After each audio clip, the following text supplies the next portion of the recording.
Assalamualaikum warahmatullahi wabarakatuh. Perkenalkan, saya Zalipah, NIM 2215092. Di sini saya akan menjelaskan studi kasus yang saya tangani waktu saya PPLK di SMP Negeri 5 Manado Barat. Nah, studi kasus yang akan saya jelaskan pada hari ini adalah terkait siswa yang mengalami broken home. Nah, di mana siswa yang mengalami broken home ini ada di SMP Negeri 5 Manado Barat. Kita sebut saja inisial namanya si F, berasal dari kelas 9. Nah, latar belakang masalah atau studi kasusnya adalah si F ini berasal dari keluarga broken home. Orang tua si F ini telah bercerai sejak 2 tahun lalu.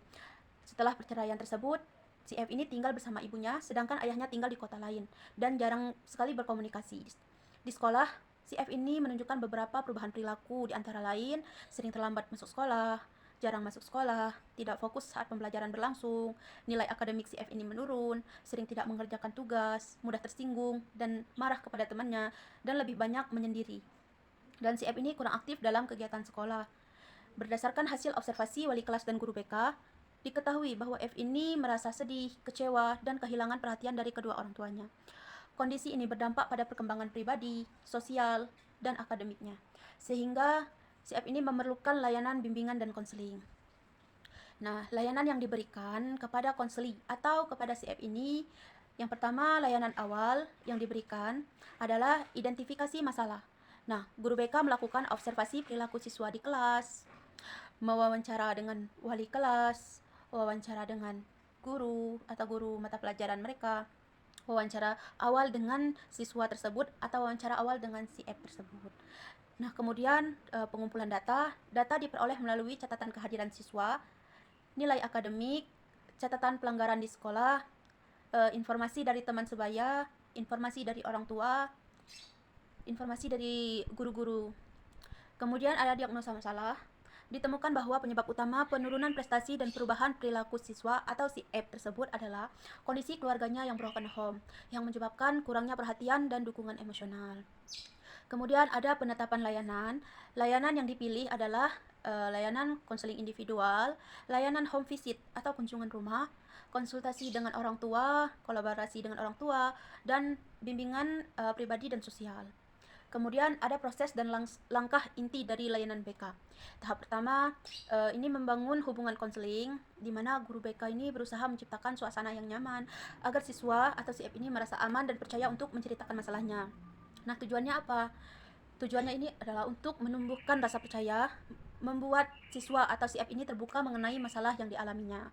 Tahap kedua, eksplorasi masalah, yang dimana guru BK ini menggali informasi mengenai perasaan siswa terhadap perceraian orang tuanya, hubungan siswa dengan ayah dan ibunya, dampak dari masalah keluarga terhadap belajar dan pergaulannya.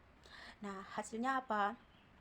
Hasilnya adalah di sini siswa merasa kehilangan apa? Kehilangan kasih sayang ayah, kecewa terhadap keadaan keluarga, dan kurangnya mendapat perhatian dari kedua orang tuanya. Kemudian ada tahap ketiga, yaitu pemahaman dan pengentasan masalah. Nah, guru BK membantu siswa memahami kondisi yang sedang dihadapi, menerima keadaan keluarga secara lebih positif, mengembangkan cara berpikir yang optimis, mengelola emosinya dengan baik. Kemudian teknik yang digunakan adalah yang pertama konseling individual, refleksi perasaan, motivasi belajar, penguatan positif. Kemudian ada tahap keempat, yaitu home visit atau kunjungan rumah, di mana guru BK atau guru mapel mengunjungi rumah siswa untuk mengetahui kondisi keluarga secara langsung. Nah, dari hasil home visit tadi, memang benar bahwa ibu ini bekerja hingga malam hari, sehingga waktu bersama anak sangat terbatas. Komunikasi antara ayah dan anak hampir tidak ada, dikarenakan si ayah ini sudah berkeluarga lagi, dan si anak ini lebih banyak menghabiskan waktu bermain game atau keluar nongkrong yang gak jelas bersama temannya. Nah, tindakan guru BK ini apa? Yang pertama, memberikan pemahaman kepada ibu mengenai pentingnya perhatian emosional terhadap anak, mengajak orang tuanya untuk bekerja sama dengan mendampingi perkembangan anak atau kolaborasi kepada orang tuanya, kemudian menyusun strategi dan pengawasan belajar di rumah. Kemudian tahap kelima, penyusunan rencana perubahan. Target yang disepakati, hadir tepat waktu ke sekolah, menyelesaikan tugas sekolah, mengurangi konflik dengan teman, mengikuti kegiatan positif di sekolah. Kemudian ada evaluasi dan tindak lanjut layanan BK.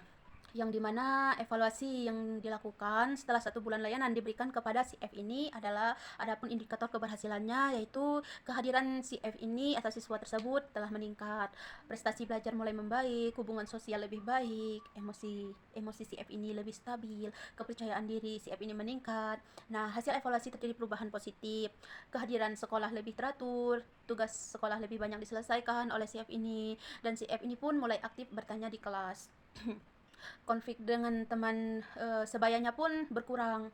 Kemudian ada tindak lanjut, nah konseling individual secara berkala, pemantauan perkembangan oleh wali kelas, komunikasi rutin dengan orang tua si F ini, terus bimbingan kelompok mengenai pengendalian emosi dan monitoring akademik setiap bulan. Kemudian ada hubungan layanan BK dengan tafsir dan hadis, yang dimana hubungan layanan awal dengan tafsir dan hadis adalah Quran Surah Al-Hujurat ayat 6.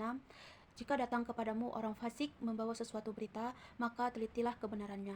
Hubungannya, guru BK ini melakukan identifikasi masalah dan pengumpulan data terlebih dahulu sebelum memberikan layanan kepada si F ini tadi. Hal ini sesuai dengan perintah untuk meneliti dan mencari informasi yang benar sebelum mengambil keputusan. Hadis, cukuplah seseorang dianggap berdusta apabila ia menceritakan setiap apa yang didengarnya. Hadis riwayat Muslim. Nah, hubungannya apa? Guru BK ini tidak langsung menyimpulkan masalah dari siswa tersebut, tetapi melakukan observasi dan wawancara terlebih dahulu untuk memperoleh data yang akurat. Kemudian, hubungan proses dan langkah inti BK dengan tafsir dan hadis. Quran Surah Al-Insyirah ayat 5-6, yang dimana sesungguhnya bersama kesulitan ada kemudahan. Hubungannya apa? Dalam proses konseling, guru BK ini membantu siswa memahami bahwa masalah keluarga bukan akhir dari masa depan. Nah, setiap kesulitan memiliki jalan keluar jika dihadapi dengan sabar dan usaha. Hadisnya adalah barang siapa melepaskan suatu kesusahan seseorang atau kesusahan seorang mukmin, maka Allah akan melepaskan satu kesusahannya pada hari kiamat. Hadis riwayat Muslim. Nah, hubungannya apa? Guru BK berusaha membantu siswa mengatasi kesulitan psikologis, sosial, dan akademik yang dialaminya. Kemudian ada hubungan evaluasi dan tindak lanjut dengan tafsir dan hadis. Quran Surah Ar-Ra'd ayat 11, yang dimana sesungguhnya Allah tidak akan mengubah keadaan suatu kaum sampai mereka mengubah keadaan diri mereka sendiri. Nah, hubungannya apa? Evaluasi yang dilakukan untuk melihat perubahan yang telah dicapai siswa tersebut. Nah, tindak lanjutnya diberikan agar siswa terus memperbaiki dirinya secara bertahap. Hadisnya, amalan yang paling dicintai Allah adalah amalan yang dilakukan secara terus-menerus meskipun sedikit. Hadis riwayat Bukhari dan Muslim. Hubungannya apa? Nah, tindak lanjut dan pemantauan berkala menunjukkan pentingnya pembinaan yang berkelanjutan agar perubahan positif pada siswa dapat dipertahankan. Nah, kesimpulan dari studi kasus yang saya telah tangani atau saya jelaskan tadi adalah kasus broken home ini yang dialami oleh si F tadi memengaruhi kondisi emosional, sosial, dan akademiknya. Nah, melalui layanan BK yang meliputi identifikasi masalah, konseling individual, home visit, evaluasi, dan tindak lanjut, siswa atau si F ini memperoleh bantuan untuk mengatasi permasalahannya. Nah, seluruh proses layanan BK tersebut sejalan dengan nilai-nilai Islam yang terdapat dalam Al-Quran dan hadis, yaitu pentingnya mencari informasi yang benar, membantu sesama yang mengalami kesulitan, serta melakukan pembinaan secara berkelanjutan. Baiklah, hanya itu yang dapat saya sampaikan. Kurang lebihnya saya mohon maaf. Saya akhiri, wabillahi taufik wal hidayah. Wassalamualaikum warahmatullahi wabarakatuh.